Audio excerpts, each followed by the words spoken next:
Monday to Friday മാത്രം ഓഫീസുള്ള ഞാൻ Saturday ഓഫീസിൽ ചെന്നപ്പോഴുള്ള അവസ്ഥയാണിത്. വേറൊരൊറ്റ കുട്ടികളില്ല. ആദ്യം ഞങ്ങൾ കുറച്ച് പേര് മാത്രമേ ഉണ്ടായിരുന്നുള്ളൂ. പിന്നെ ഒന്നാമത് അക്കാഡമി ആയതിനെ കൊണ്ട് സ്റ്റുഡൻസ് ആരും ഉണ്ടായിരുന്നില്ല.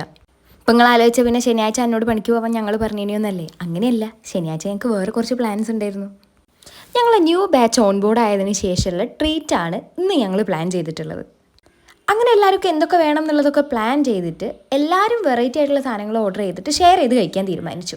അങ്ങനെ ഞങ്ങൾ ഓർഡർ ചെയ്തപ്പോൾ പിന്നെ സാധനം ഒട്ടും കുറച്ചില്ല. പോത്തുംകാലൻ തന്നെ ആയിക്കോട്ടെ വിചാരിച്ചു. അതായിരുന്നു മലപ്പുറം എയർലൈൻസിലുണ്ടായിരുന്ന സ്പെഷ്യൽ ഐറ്റം എന്ന് പറയുന്നത്. ഇവർക്കൊരു സംശയം ഉണ്ടായിരുന്നു, അതായത് ഞാൻ ബീഫിൻ്റെ ഐറ്റംസ് ഒക്കെ കഴിക്കുമോ എന്നുള്ളത്. എനിക്കാണെങ്കിലോ ബീഫിൻ്റെ ഐറ്റംസ് മാത്രം മതി എന്നുള്ളതായി. കാരണം വീട്ടിൽ ബീഫ് കയറ്റൂലേ. പിന്നെ എൻ്റെ ഓൾ ടൈം ഫേവറേറ്റ് ഐറ്റം ആയിട്ടുള്ള ബീഫ് ബിരിയാണിയും കൂടി ഓർഡർ ചെയ്തിട്ടുണ്ടായിരുന്നു കേട്ടോ. ഈ ബീഫ് ബിരിയാണി ഓർഡർ ചെയ്തതും എല്ലാ ഐറ്റംസും കൂടി ഞങ്ങൾ എല്ലാവരും ഷെയർ ചെയ്തിട്ടാണ് കഴിച്ചത് കേട്ടോ. പിന്നെ പോത്തുംകാല് വന്നപ്പോൾ എല്ലാവരും കൂടി അറിഞ്ഞും പറഞ്ഞും പിടിയും വലിയും കണ്ടപ്പം ആ ചേട്ടൻ ചോദിച്ചത് കട്ട് ചെയ്ത് തരണമെന്ന്. അങ്ങനെ മൂപ്പരത് കട്ട് ചെയ്ത് വെച്ചതിനെ കൊണ്ട് പെട്ടെന്ന് പോത്തുംകാല് ഫിനിഷായി. പിന്നെ ലാസ്റ്റ് നിങ്ങൾ ഈ കാണുന്ന രംഗമാണ് എല്ലാ വീഡിയോയിലും കാണലുണ്ട്. ഇങ്ങനെ കുത്തുന്ന സമയത്ത് അതിൻ്റെ ഉള്ളിൽ നിന്നൊരു സാധനം വരില്ല. ഞങ്ങളെ പോത്തുംകാലിൻ്റെ ഉള്ളിൽ നിന്ന് അത് വന്നില്ല. അതിൻ്റെ വിഷമത്തിലാണ് നിഷാദ് സാറ്. ലാസ്റ്റ് ഐറ്റമായിട്ട് ഇളനീർ പായസം കൂടി ട്രൈ ചെയ്തതിന് ശേഷം ഇന്നത്തെ പരിപാടി കഴിഞ്ഞു. അപ്പം വല്ലപ്പോഴെങ്കിലും ഓഫീസിൽ നിന്ന് ഇതുപോലെയുള്ള ഔട്ടിങ്ങും ടീം ലഞ്ചും ഒക്കെ അടിപൊളിയാണെങ്കിൽ അപ്പോൾ വീഡിയോ ഇഷ്ടപ്പെട്ടെങ്കിൽ സബ്സ്ക്രൈബ് ചെയ്ത് കൂടെ കൂടിക്കോളൂ.